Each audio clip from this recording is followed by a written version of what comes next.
Who's that coming down the track? Who's that coming down the track? It's a mean machine in red and black. Mean machine in red and black. Ain't nothing finer in the land. Ain't nothing finer in the land. Them drunk obnoxious Georgia fans. Them drunk obnoxious Georgia fans. Go, go! Go, go!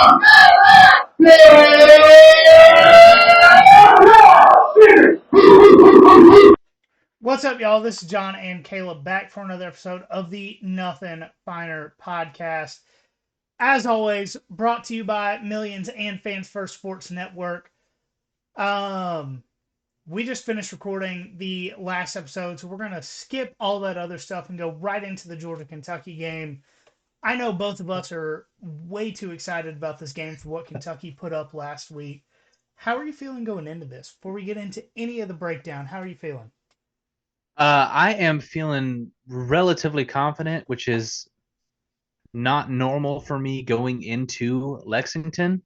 And I know what I said this past week about not taking too much out of the game against South Carolina. But even without that, I'm feeling really, really good about this Georgia team at all levels.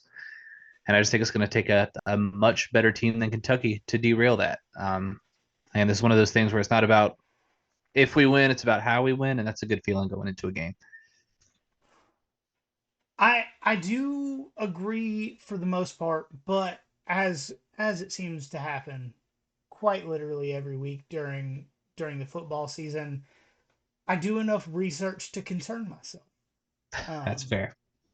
Which, one of the parts of the show, and kind of buried the lead. Cash is not able to join us this week. He had some other stuff going on. As he is progressing his career in the broadcast field, kind of makes sense. We're not upset with him. I hope you guys don't hold anything against him for not being able to come on with us. Schedules just didn't quite line up for what we had initially talked about. He is still one of our favorite guests that we've had on. He's one of the coolest guests we've had on. And should I get my Gator tag next year, I am still inviting him to come Gator hunting with me in Savannah. So no hate, no anger, no disrespect towards Cash. He has other stuff going on. But that leaves me and Caleb here to probably be disrespectful towards Kentucky, if we're being entirely honest. Yeah, probably. I know we were talking about not going out of our way to be super disrespectful with Cash coming on. But now it's a little more open. Although I'm still not going to totally disrespect Kentucky because they're still a good team with a good coach. Yeah, and when I do the research, I try to be as objective as possible because little inside the park baseball. I do a lot of research putting these things together, getting stats from multiple different places, doing as much research on the players, the stats, the coaches as I can do, trying to be objective coming into this. But once we get past the statistical side of things, I go into as much of a homer as I can, just for the purpose of trying to hype you guys up, but also myself. Because, this is our third season of doing this. I think it is. Is it? Yeah. Okay. Started in 22. Yeah. So this is season 3. This is our third season doing this. Before every single game that is against Power 5 opponent, right before kickoff, I'm convinced we are losing. Can confirm flaw, from the group chat. Yep, personality flaw. I understand that. I still, week 1 against Clemson for the watch party at Barrel House, we got there 10:30, right? So we were sitting there talking to Marshall with Rock 1061 in Savannah, which, by the way, I don't know if I've talked about it on the show. I do a little segment every Thursday at 4 on Rock 1061, or every Friday at 4 on Rock 1061 now. talking about the game coming up in the weekend. So if y'all want to check it out with them, go to their website. If you're local, go listen to the radio station. Um, but he was asking how I was feeling going into the game because he wanted me to be part of one of their commercial breaks that they were, had coming up live from the bar. And I was like, if you asked me 20 minutes ago, Georgia's blowing Clemson out of the water. If you ask me right now, I think it's going to be a Georgia loss. And he's like, what? It's like, we call it Mark Richt anxiety syndrome. Yes. The moment before kickoff every week, I am convinced we're going to lose because that is what I dealt with for most of my life up to this point. Yeah. Should have taken some Carbonol. Should have taken some Carbonol. That's a Should throwback. have gotten smarter, if you will. Ah. But I left school a while ago. It just kind of is what it is at this point. But no, we do our best to be respectful and objective, going through the stats, going through the analysis, going through the coaching, going through everything until we get to that last little part of these episodes.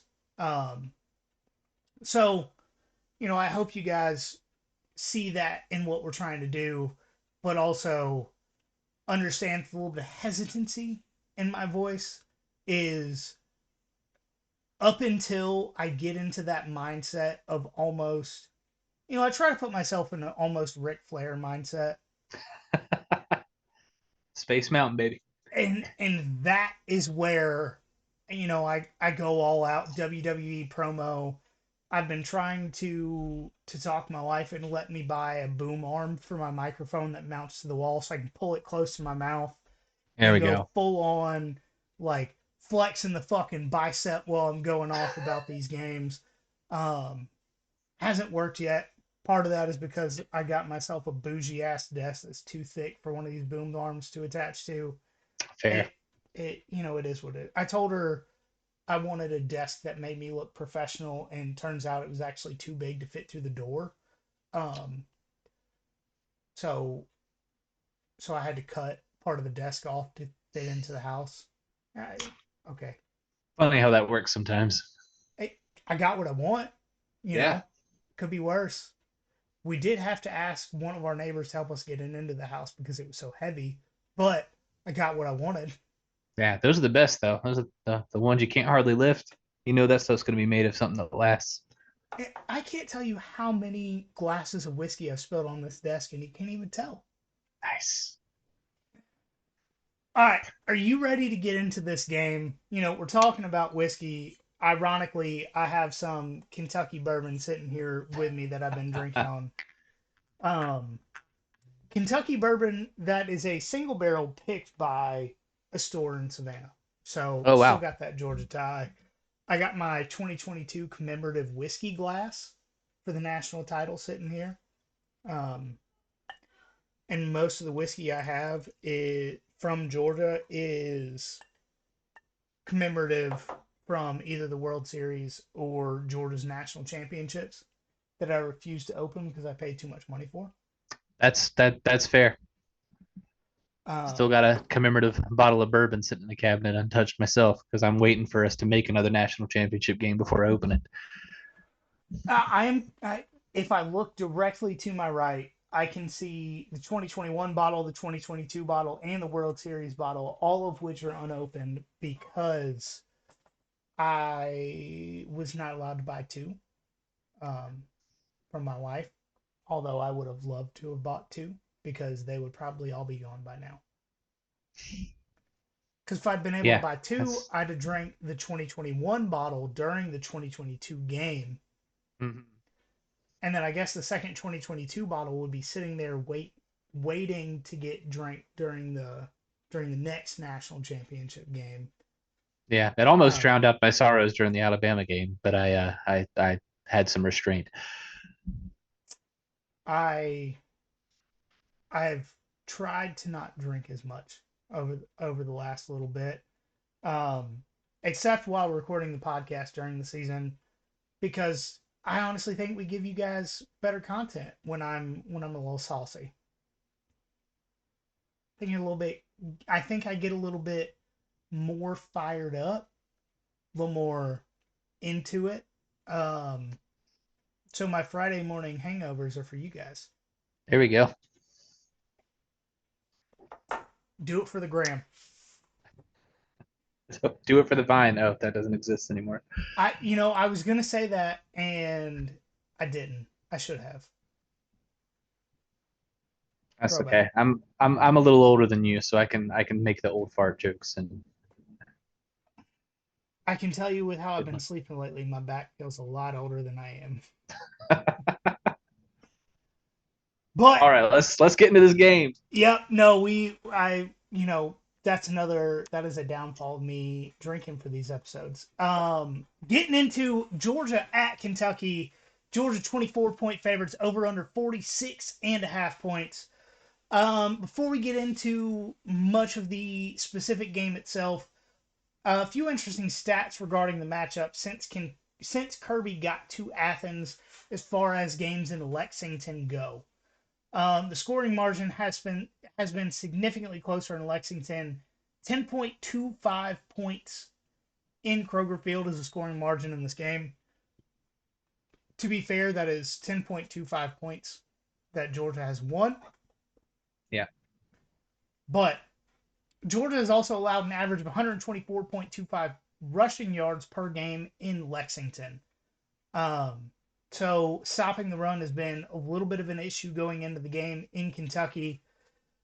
So just keep those things in mind. Maybe tell them to your friends if you're hanging out watching this game.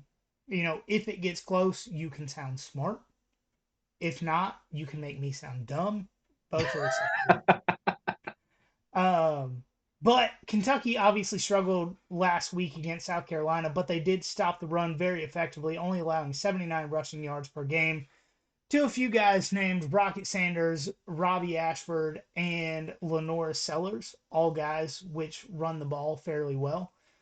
Kentucky also didn't allow a ton of passing yards, only 173 on the day. Kentucky's problem was turning the ball over and not being able to give the quarterback time to literally do anything.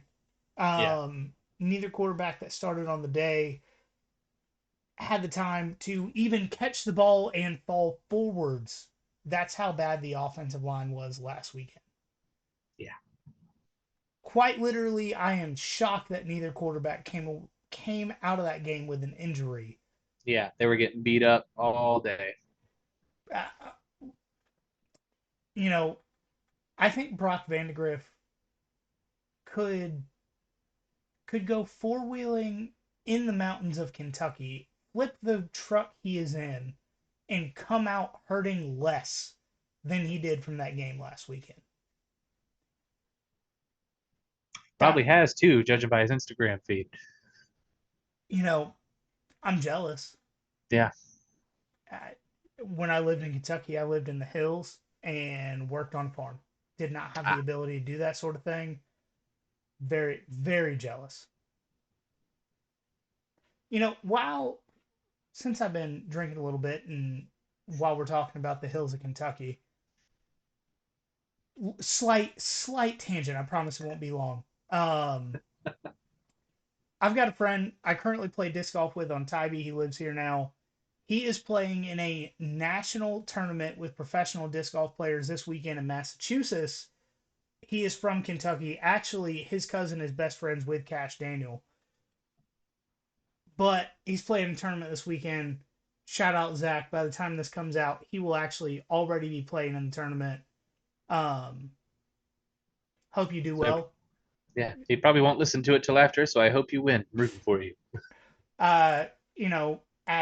As the people in the local region that don't play on Tybee call us, let's go Tybee Mafia. Because anytime we show up in force and we're normally inebriated. Nice. But shout out Zach. Show Massachusetts what the fuck's going on. Let's try and figure out where I was at. Anyways, Kentucky did give up 5 sacks in the game. I don't necessarily think they will do that in this game, primarily because Kirby doesn't put an emphasis on rushing the passer, especially when he has confidence in the secondary. Going back to 2018, that was the most sacks that Georgia's had under Kirby Smart. That was because the secondary was kind of struggling. in this game, I do think there's going to be a lot of 3 or 4 man pressures that probably get home or close to it just because of the state of the Kentucky offensive line. Yeah. But I don't necessarily think there will be an emphasis on rushing the passer in that game. I think if anything, they'll try to contain, especially if Brock is going to start because they know what he can do with his legs. Oh, absolutely. And I think that's one of the more underrated factors going into this game. You know, a non Georgia publication or media outlet or whatever you want to call us. I personally don't even know what to call us at this point. But if you're not a Georgia specific outlet, you probably don't put as much of an emphasis on the Brock Vandegrift factor going into this game. And I say that because Brock Vandegrift was the quarterback that most of these guys went against last season, the season before, and probably the season before that on the scout team when it came Yep. to spring ball, fall camp, going into game preparation because of his versatility. We respect the hell out of Brock Vandegrift on this show. I talked about it before last season. I think that he had a shot to be the starting quarterback last year with his physicality and his mobility. I I do think he could do well with this team. It all hinges on the offensive line, but if it gets to a point where Brock Vandegrift is getting the ball and taking off and running every time, I do think he can do some damage. Yeah, for sure. And that's one thing. And sorry to get off on another tangent, but during the Southern Miss game, one of the commentators was shocked by Brock Vandegrift running around and said he had like a reputation for being a pocket passer. Brock Vandegrift, which just goes to show how little a lot of sports media types outside of the Georgia bubble know about this guy. So, just based on that statement, if we have people listening to this game that don't normally or listen to this episode that don't normally listen, I want to reiterate some things I said when Brock initially signed with the team. Brock Vandegrift tore his ACL halfway or his MCL halfway through his senior season at Prince Avenue Christian Academy. I understand it's a private school. He played the rest of the season, won a state title with a torn MCL while running the ball effectively. There were multiple games during that run to the state championship that he had more rushing yards than he had passing yards. Yeah. Brock Vandegrift is that motherfucker. For lack of a better term, Lock up your mothers. for lack of a better term, because Brock Vandegrift would rather quite literally die or get severely injured on the football field than leave something out there. If he has a possibility to make a play, he doesn't care if you target him. He doesn't care if he gets a concussion. He doesn't care if you tear his knee up. He will make that play. He is that dude, and that is why Georgia, and specifically Kirby, came out this week and said how much he appreciated what Brock Vandegrift did for the team during their 2 national championship runs and last season. Mm-hmm. He is that dude.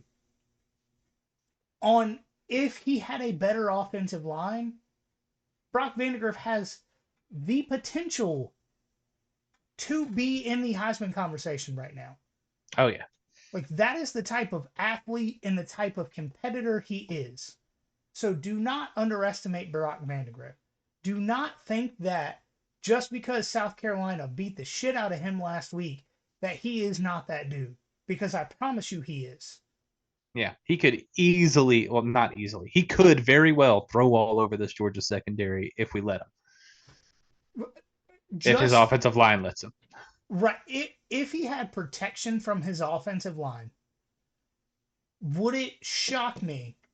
If Brock Vandegrift started at Georgia this year against Kentucky, would it shock me if he had 300 yards passing and 100 yards rushing? Absolutely not. Like, that is the kind of player he is. So if you underestimate him, do it at your own risk. Yeah, Billy Napier, please underestimate him. Please, I'm begging you. Honestly, Kentucky and Florida games are some of the games I remember the most over the last decade. Yes. That'll be a very interesting matchup coming up soon. But no, I just, coming into this game, especially what Kentucky did last week, I want to reiterate the weapons that they have, the ability that their skill talent has. They have an Ohio State running back, just off the rip. They have 3 receivers that could, during any single coverage bust, burn you for 6. They have a quarterback that will not just run through you, but run past you. This Kentucky team is dangerous in every single skill position. It comes down to the offensive line. And I hate it for Brock that he's getting his ass beat. Right. I truly do. But there's a lot of things about this game that we don't necessarily know, right? Right.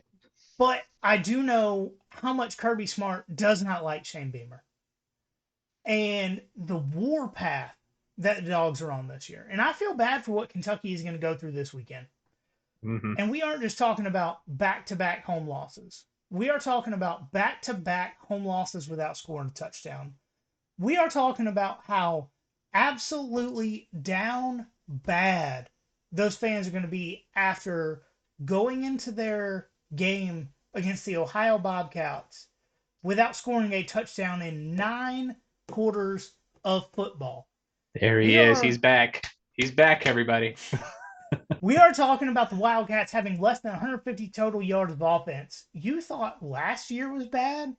Kentucky isn't, or Kirby is not going to let his foot off the gas after Shane fucking Beamer beat this team by 25 points last week.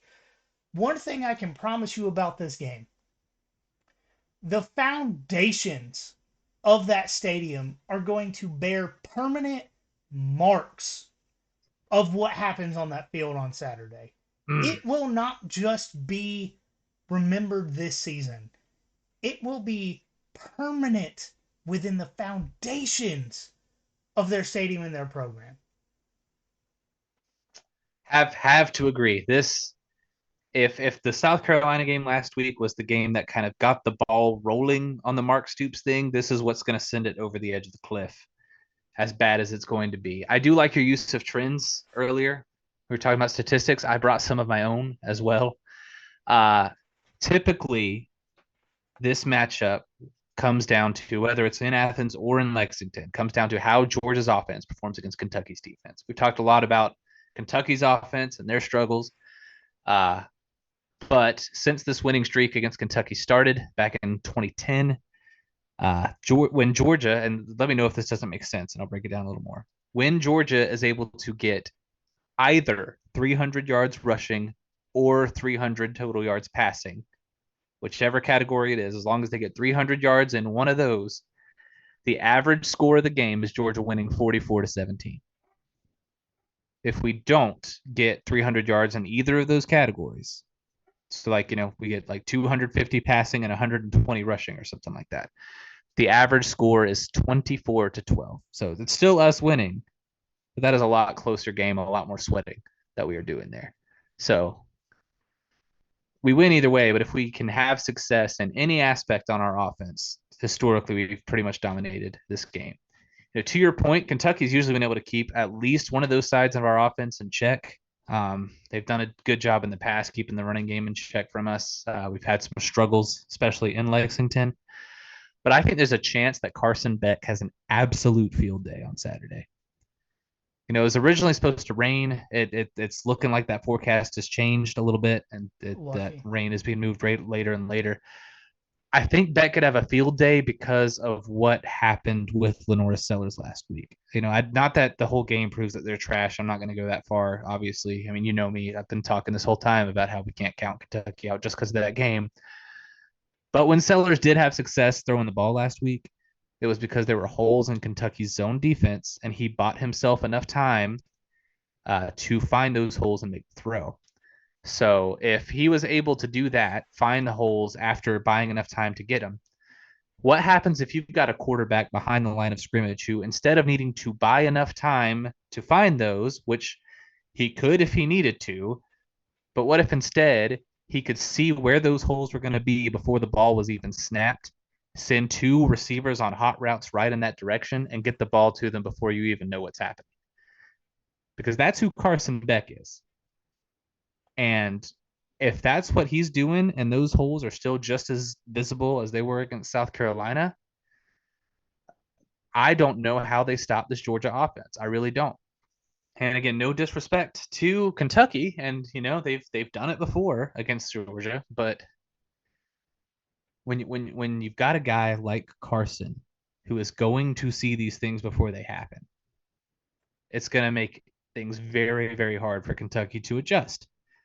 Which means the only way for Kentucky to stay in this game is going to be for Brock Vandagriff to have a huge bounce back game, which, I would be very happy for him if he did. But unfortunately, he's got to try to do that against this Georgia defense. And that's not the team you want to try to have a big bounce back game on offense against. Again, I hate to say it. I like Kentucky. I like Brock. I think Georgia wins big here. And I'm not saying I don't see a scenario where that doesn't happen, but just looking at the way these teams have performed so far, seems like there are about a billion scenarios I see happening where Georgia wins this one big. I don't know about cover because it's a pretty big spread, but win comfortably for sure.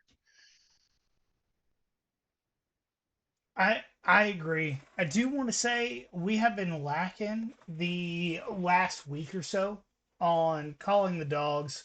You as Kaleb, as our Jamie, and as Dog Stradamus have been one of our primary callers for calling the dogs. So I do want to emphasize going forward, if you have any thoughts before the game, any thoughts, whether it is your Mark Richt anxiety syndrome on Tuesday, whether it is you think Georgia's going to beat the absolute shit out of this team, it doesn't matter. Call us at 912-514-0707. Leave us a voicemail, and it'll get played here on the show. That's one of our favorite parts of the show is reading those voicemails, listening to them, reacting to them. So please, if you guys have any thoughts about the game going into it, let us know. It'll make it. Any WWE style promos, too, please. Let's absolutely. If you need to drink a little bit and just get absolutely hyped about talking about this, like I do, I try to do it every week. Whether it's drinking or not, I try to get hyped and get you guys ready for this game, whether you listen to it Friday morning on your way to work or Saturday morning when, making the kids breakfast, if you're lucky enough to have kids, whatever you're doing, I try to get you guys hyped about this game. And hopefully if you're listening to it with kids, either you are okay with your kids hearing some choice words, or you have headphones in. Yeah. Or one of those little. Do they make those little angel products that censor everything for you for podcasts? I don't know. Please don't listen. You'd miss the best parts though if you do that. So please don't do that here. Personally, I grew up with an uncle next door that, when I was a kid, fun fact, my dad's brother lived next door, and he fought in the battle that We Were Soldiers is about, and then was in a motorcycle club. So words were not ever an issue as a kid. Yeah. So I don't. That part of my brain doesn't exist.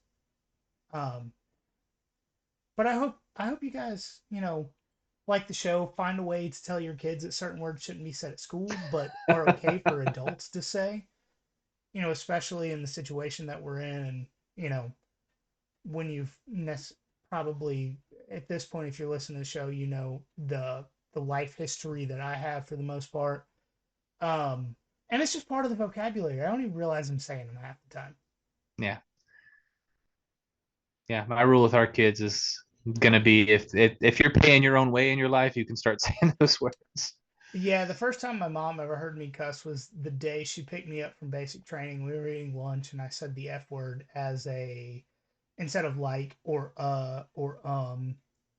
because that's just if you don't have anybody close to you in the military, that's just how it works. Yeah, Like it is. it, it may not be the thing you want to hear, but I promise you, I do not realize I am cussing 90% of the time when I do. Like it is not intentional. It is a personality fault at this point in my life.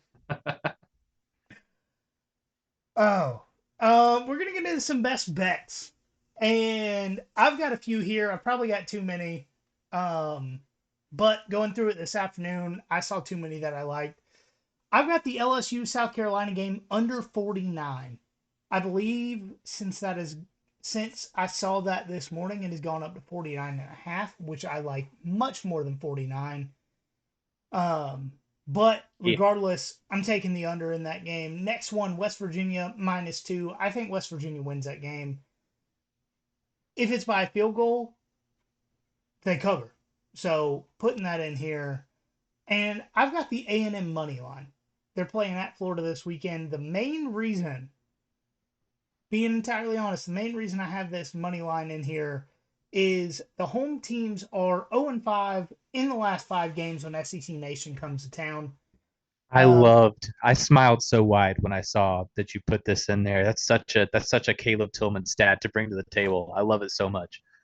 SEC Nation, slightly a curse. I want to say 2 of those 5 games, the home team were double-digit favorites and lost that game outright. I've Ooh. got A&M winning that one. Next one, Ole Miss at Wake Forest. Ole Miss is 22.5 point favorites. I'm taking Ole Miss in that game. The thing about it is, I think at this point, Lane is conceding the possibility of losing games this season, which Mm. is why he is just blowing teams out of the water early in the season, Trying to build that resume. trying to build the resume. If you have multiple 50 or 60 point wins, it is going to be very difficult to have Ole Miss not play a home game if they don't Mm. win the SEC title this year. Um, and the last one I've got Colorado versus or at Colorado State over 58 for the total. And I say that mainly because I believe in Colorado State's offense and not Colorado's defense. And I think it's going to be a tight game just like it was last year. I want to say that game last year was 40 something to 40 something, which blows this over out of the water. Yeah, it does. So I'm taking the over in that. So those are my best bets for the weekend. What about you, Caleb? Yeah. So first of all, how do I get SEC Nation to go to Tuscaloosa in a couple weeks? But Oh, other than I that, would I would venture to say they will be there regardless of what else is going on. probably. Other than that, I mentioned in the last episode, I like Arizona to beat Kansas State, but at the very least, have Arizona +7. If you're feeling saucy, sprinkle a little on the money line might not be a bad idea for that one. But I definitely think Arizona will cover the +7. I think that'll be closer than that. Tulane, apparently I did have this one on my list already, +14.5. The most likely scenario for this Oklahoma Tulane game, in my opinion, is a close game. Regardless of who wins, I just think Tulane +14.5 is almost free money at that point. It could go beyond it. Again, I think you said in the last episode, Oklahoma could win by 20 plus, Tulane could win by 20 plus. We really don't know. But it seems like a pretty safe bet to me to have 14.5, which just seems like a lot. Civil War, Oregon, and Oregon State. I've got the under in this one, which is crazy to me for a game that Oregon is involved in. But their offense just seems to be struggling to get going a little bit this year. Oregon State's has struggled to hit 40 a couple of times against less than stellar opponents, for sure. Yeah, So Oregon seems to just be struggling on both sides of the line of scrimmage, which is not something I would expect from a Dan Lanning team at this point. I know it's his third season, um, but especially what he did in his first season out in Eugene, I've truly expected more from the yeah, Oregon me too. program this season, and hope they do it at some point this year. But currently, I'm not confident. Yeah. So I'm staying away from the spread in this one. But I do like the under, just because of the way the offenses have been. But you never know in this game; it could go 50 something to 50 something, because it has before. And then you took Ole Miss minus the points earlier. I am taking the Ole Miss Wake Forest over. Wake Forest is not going to score enough points to get close to winning this game, but they are going to score some points. If Ole Miss scores 45, Wake Forest only has to score 19 points to or 20 points to hit this over. Seems like that's pretty doable. We don't know a whole lot about the Ole Miss defense, but I know who Lane Kiffin is, and so there's a pretty Ole Miss might get close to making this over by themselves the way they've been playing lately. So I do like the Ole Miss Wake Forest over. Fun fact about Jackson Dart, and especially because of the hype train that Mike and I were on preseason.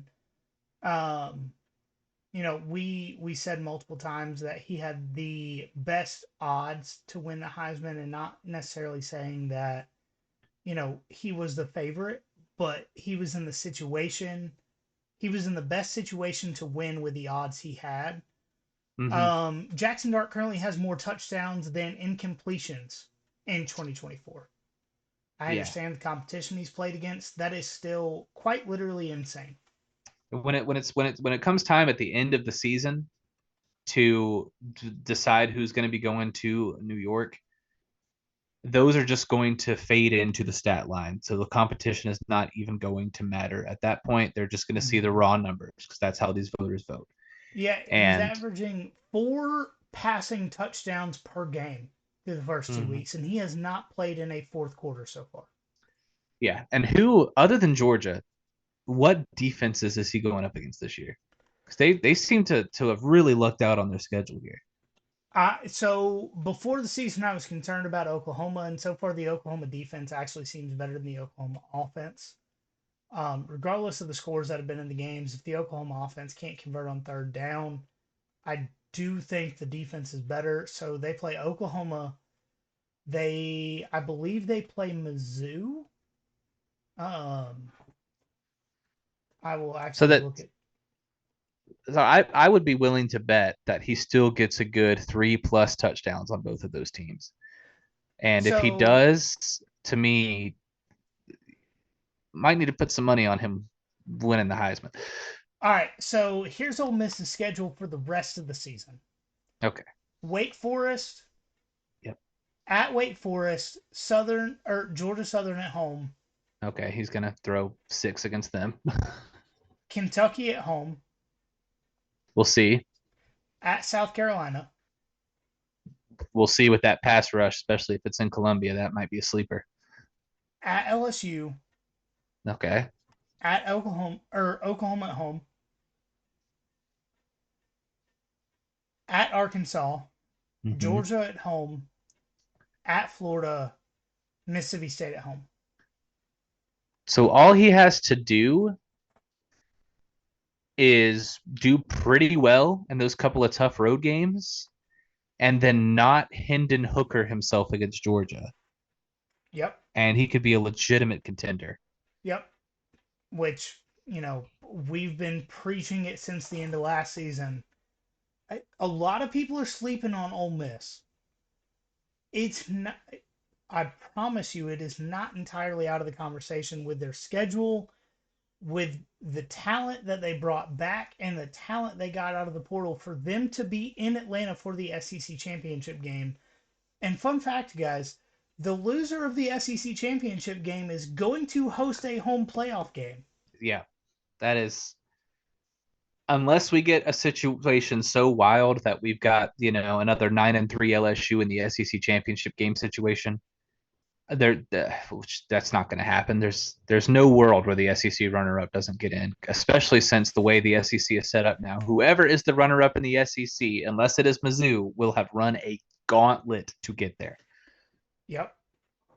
Yep. And, even with the way the season has played out so far, Mizzou, it still doesn't have the easiest schedule. I mean, they're playing a ranked team this week in Boston College, who... Yeah, that's true. That actually, you're right. I didn't think about that. That was not looking like a tough game at the beginning of the season, but now...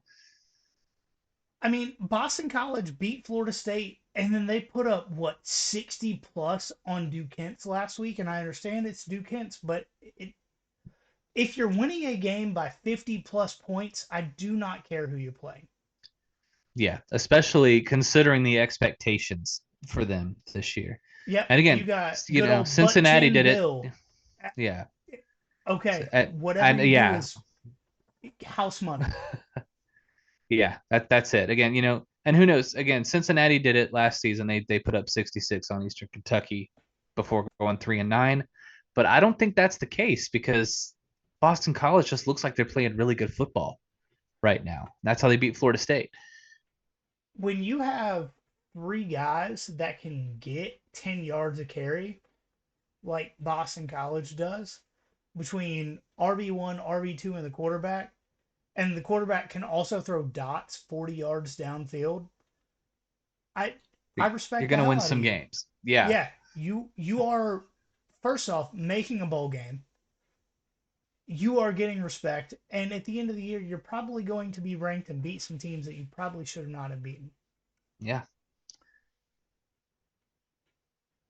Yeah, shout out to old Butt Chin. He's got something good brewing up there in Boston, which is good because I think the more teams that are good, the better college football is. Amazing how that works. No, I agree, and I despise the people in the college football media, which I guess we are at this point, that say college football is only good when USC or Oklahoma or Miami or Florida State or any of those, traditional teams that were good. Pretty much, if you were a team that is good between the 80s to 2000, the current media says that college football is better when you are good. No. The college football is better when more teams are competitive. Mm-hmm. You know what is universally considered the best college football season of all time, pretty much? 2007. 2007. And, you had a couple of blue bloods near the top. USC, Ohio State were up towards the top. Oklahoma went 11-3 that year, which isn't, bad. They weren't great. Florida was 9-4. Michigan lost to Appalachian State to open the year. Notre Dame was an afterthought at that point.